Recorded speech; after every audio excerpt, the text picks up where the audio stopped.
भोपाल के गोविंदपुरा क्षेत्र के भेल में खाली पड़े क्वार्टर की दीवार गिरने से 18 साल के युवक की दर्दनाक मौत हो गई। सालों से खाली पड़े क्वार्टर दुर्घटना का कारण बन रहे हैं। इतना ही नहीं, इन क्वार्टर्स से आपराधिक मामले ज्यादा सामने आते हैं।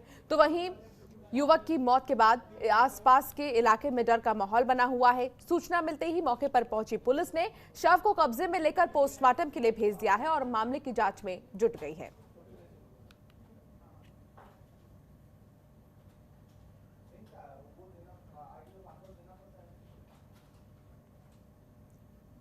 तो वहीं पिछले काफी समय से मध्य प्रदेश में महिला उत्पीड़न की शिकायतें सामने आ रही हैं। ऐसा ही एक मामला राजधानी भोपाल से सामने आया है, जहां एक पति ने अपनी पत्नी को बेरहमी से पीटा, जिसके बाद पीड़िता ने आरोपी पति और उसके परिवार वालों के खिलाफ एफआईआर दर्ज कराई।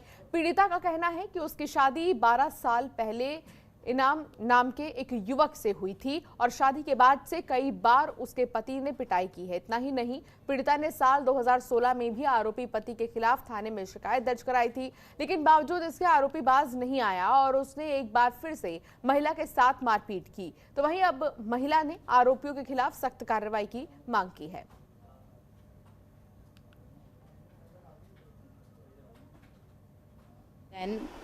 जैन है, मेरी शादी इनाम और रहमान से हुई है, जो शाहजहानाबाद में रहते हैं।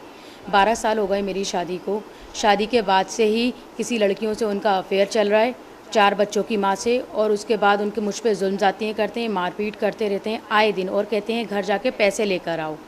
और अभी 1 साल पहले इस बच्चे को मारकर भागे हुए हैं। और जब अपन उनसे कहते हैं कि ख़त्म करो सारी चीज़ें, हम साथ रहने को राजी हैं, तो आए दिन मारपीट करते हैं, जहेज़ की मांग करते रहते हैं। में पीड़िता के द्वारा ऐसी शिकायत की गई है। पूर्व में भी संज्ञान में आया हुआ था कि 2016 में भी पीड़िता के द्वारा अपने पति एवं उनके परिजनों के द्वारा मारपीट करना, गाली गलौज करना और दहेज की प्रताड़ना का आरोप लगाया गया था, जिसमें प्राथमिकी दर्ज की गई थी। फिर कुछ परिस्थितियाँ ऐसी बनी जिस पर से उस पर खात्मा लगा हुआ था। आला अधिकारियों के द्वारा पीड़िता के द्वारा आवेदन भी दिया गया था। इस समय सागर जिले के सामुदायिक स्वास्थ्य केंद्र शाहगढ़ से बच्चे की मौत का मामला सामने आया है, जहां पर मृतक बच्चे के परिजनों ने एएनएम पर लापरवाही करने का आरोप लगाते हुए कहा कि एएनएम ने बच्चे को 2 टीके एक साथ लगा दिए, जिसकी वजह से बच्चे की तबीयत खराब हो गई है। और जब परिजन बच्चों को सामुदायिक स्वास्थ्य केंद्र लाए तो डॉक्टर ने बच्चे को मृत घोषित कर दिया। परिजनों का आरोप है कि एएनएम की लापरवाही से उनके बच्चे की मौत हुई है। तो वहीं इस मामले पर बीएमओ अमित असाटी ने कहा कि ये मामला उनके संज्ञान में आया है और जैसे ही बच्चे की पोस्टमार्टम रिपोर्ट आती है, इस मामले की जांच की जाएगी। फिलहाल मृतक बच्चे के परिजनों ने एएनएम के खिलाफ पुलिस में मामला दर्ज करा दिया है और आरोपी के खिलाफ सख्त कार्रवाई की मांग की है। क्योंकि अपना रूटीन आरआई के सेशन है, मंगल शुक्रवार को प्रदेश में प्रत्येक जगह लगते हैं। तो आज सुबह सूचना मिली है ड्यूटी डॉक्टर पांडे द्वारा कि ग्राम तारपुर गांव से लगभग 2 महीने का बच्चा यह मृत्यु आया है। परिजनों का कहना उसकी मृत्यु टीका लगने के कारण हुई है, जिसकी विवेचना की जा रही है और उसका पोस्टमार्टम किया जा रहा है।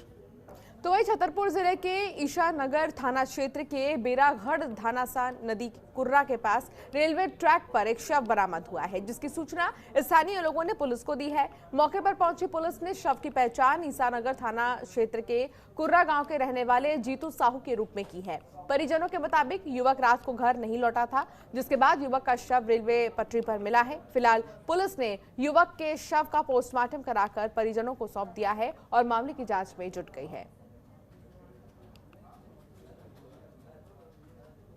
खंडवा जिले में पिछले 24 घंटे में 3 सनसनीखेज वारदात को बदमाशों ने अंजाम दिया है, जिसमें 3 अलग अलग जगहों पर लूट के मामले दर्ज किए गए हैं। बता दें कि मोघट थाना क्षेत्र के बड़गांव भीला सड़क पर सुबह मॉर्निंग वॉक करने गए पवन डोमरा के साथ हथियार के बल पर 2 बदमाश ने लूटपाट की है।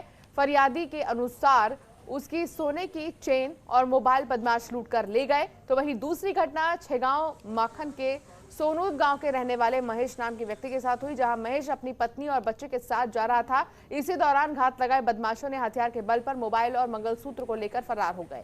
तो वहीं तीसरी वारदात मंधाता थाना के कोठी क्षेत्र में आने वाले हिंदुस्तान पेट्रोलियम की है, जहां पर पेट्रोल पंप के कर्मचारियों को बंधक बनाकर उनके साथ भी चाकू की नोक पर लूट की वारदात को अंजाम दिया गया है। फिलहाल तीनों मामलों में संबंधित थानों में मामला दर्ज कर लिया गया है। पुलिस कई टीम बनाकर जिले भर में सक्रिय हो गई है और जल्द तीनों वारदात का खुलासा करने की बात कह रही है।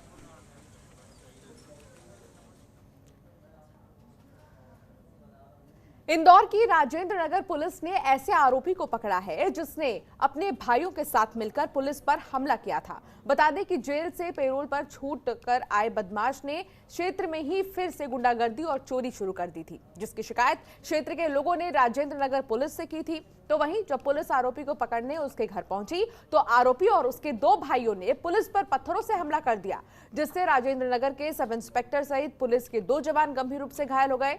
तो वहीं पुलिस ने हमला करने वाले 3 आरोपियों को गिरफ्तार कर लिया है और जेल भेज दिया है।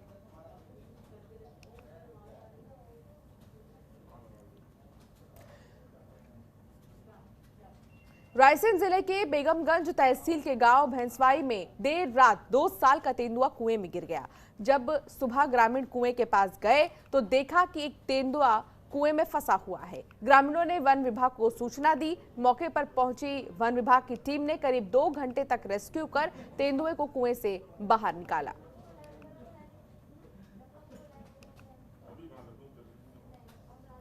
तेंदुआ रात में गिर गया है। सूचना प्राप्त होते ही तत्काल हमारा दल रेस्क्यू टीम रवाना हो गई मौके पे, और मौके पहुंच जब देखा तो तेंदुए में लगभग 2 वर्ष का जो तेंदुआ है वो गिरा हुआ पाया गया। मौके से तत्काल जहां आसपास जमा हुए लोग और मवेशियों को सुरक्षित स्थान पर पहुंचाने के बाद। तो वहीं इंदौर की द्वारकापुरी थाना क्षेत्र में पड़ोसी ने डॉक्टर के पालतू कुत्ते को गोली मार दी। दरअसल डॉक्टर के कुत्ते ने पड़ोस में रहने वाली महिला को काट लिया था, जिससे नाराज होकर पड़ोसी ने कुत्ते को अपनी लाइसेंसी बंदूक से गोली मार दी और कुत्ते की मौके पर ही मौत हो गई। सूचना मिलते ही मौके पर पहुंची पुलिस ने लाइसेंसी बंदूक के साथ पशु क्रूरता नियम के तहत आरोपी को गिरफ्तार कर लिया है।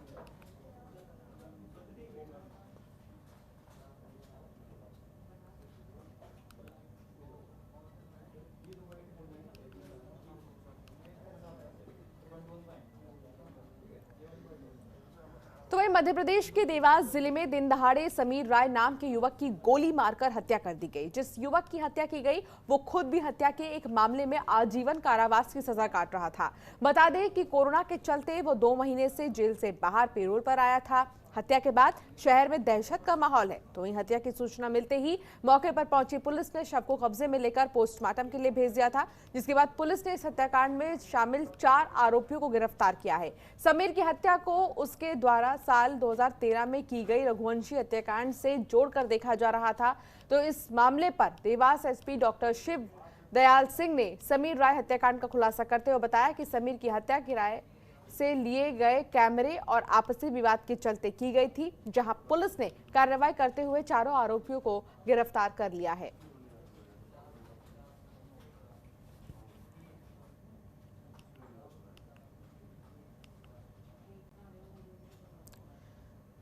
तो वही छतरपुर जिले के जनपद पंचायत नौगांव के अंतर्गत ग्राम पंचायत मऊ सहानिया एक ऐसी ग्राम पंचायत है जहां शासन द्वारा 2 करोड़ 89 लाख रुपए की लागत से लोगों को जल उपलब्ध कराने के लिए नल जल योजना की सौगात दी गई थी। इस योजना के अंदर महज 3 माह में टेस्टिंग के नाम पर केवल 1 दिन पानी ग्रामीणों को सप्लाई किया गया।